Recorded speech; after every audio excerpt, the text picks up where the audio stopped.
Welcome to the Science Teaching Mentor podcast. Every day in the classroom is an opportunity to inspire curiosity and make a real difference in students' lives. I'm your host, Steve McIninch. I'm here to share practical, classroom-tested strategies that work. With over 30 years of teaching and mentoring experience, I know what it takes to make every day better for you and your students. Let's get started.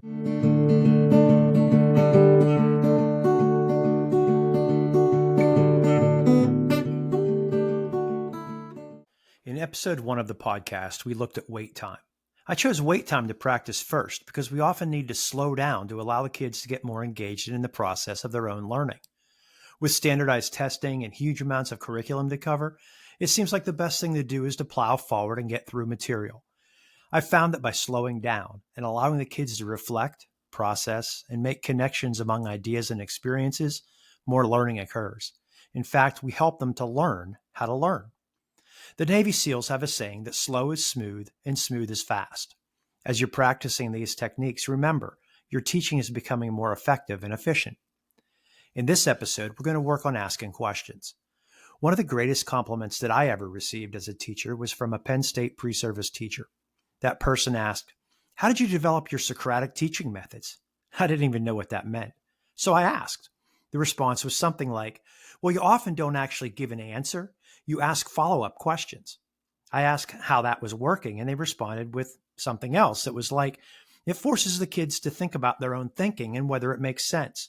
You ask them if their idea agrees with what they've seen in lab or what their classmates have shared from their results." This conversation probably happened 25 years ago, and it still makes me feel really good about what I was doing. With the release of the next generation science standards, the Pennsylvania Steele standards, and a pedagogy called ambitious science teaching, I've been more intentional in my use of the technique with awesome results, particularly with the kids who were performing at the lower end of the scale on the state mandated testing. Learning to ask good probing questions doesn't happen automatically or without a lot of mistakes. Please understand this. I often told my students and the many pre-service teachers with whom I worked that they should expect things to not go well the first time. However, with practice, reflection, adaptation, and then trying it again, you'll succeed. I'd say the more you do it, the better you get. The better you get, the more you like it. The more you like it, the more you do it. The more you do it, the better you get. And it just kind of went on from there. Nobody likes to feel like a failure. But growth doesn't happen without feeling uncomfortable. You're going someplace that you've never been before. Here's some news. So are your students. You're asking them to change their explanations and understandings of the world around them. That's hard to do. They have to want to do that, and feeling success is a big part of that.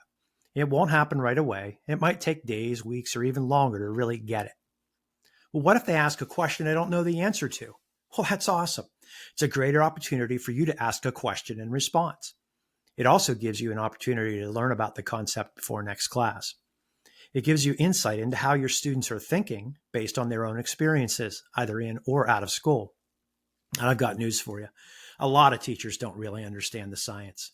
Getting through school is often a matter of learning some information so that you can answer some specific questions and then moving on. I thought that I understood a lot of things that I didn't. There's an old saying that to really learn something, you have to teach it. Throughout my career, I had a lot of aha moments in which I understood something for the first time because of questions that my students asked me.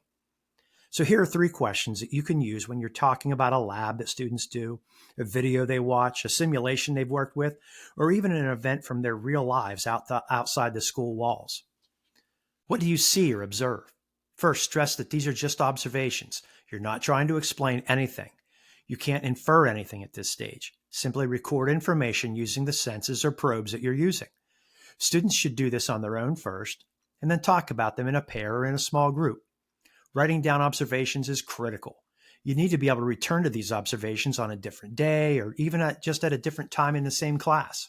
I'll remember that isn't good enough. What do you think it means?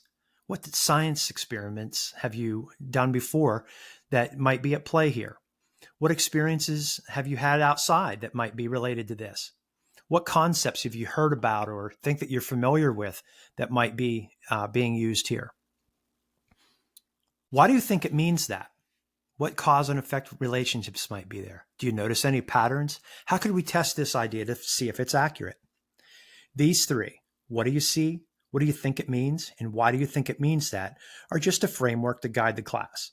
They might take place in a single class or they might stretch out over several classes. In fact, I hope that you and your students will return to the same event many times throughout the unit. It's this constant revisiting that allows your students to process the information and make sense of it in relation to the big picture. Encourage you students to listen to each other and to take down notes about what other groups are saying. You can show that you value what the kids are saying by you writing it down and by referring to it later, even if it's not by naming the specific student. Well, how do I respond to the student's answer? Well, I've worked with some people who are wholly for praising a student for responding accurately, and others who believe that the teacher's response shouldn't reveal whether the response was on target or not. What's the quote unquote right way? Well, I don't think there is one. My experience is that you have to think about what your goal is for that situation. I've even told the kids that I didn't plan on acknowledging the accuracy of an answer, but that the student's response made it impossible for me to not draw more attention to it so that others would spend time thinking about it as well. Remember that you're trying to get the kids to reflect on their experiences to make the learning a part of their toolbox. They can gain a deeper understanding of the connections. Another source of questions, the kids themselves. Throughout the lesson, unit, and year, give the students opportunities to guide the instruction through their own questions. We'll explore this further in another episode. However, encouraging the kids to ask questions and giving credence to these questions makes your classroom a much more welcoming place and a much more encouraging space for actual learning. I hope this has provided you with something you can use. Try it this week. See what happens. Gather some evidence, make some small changes, and try it again. Please let me know how it goes. Write me a note, leave a comment. If there's a specific topic that you'd like me to address, let me know it. My goal with this podcast is to share practical guidance that proved helpful to my students, to my colleagues, and to me. It's to help you get a little better every day. If you found the episode helpful, please hit the like and subscribe buttons. If you know somebody else that you think might find it helpful, I'd appreciate it if you'd share the show with them. I'll see you in the next episode.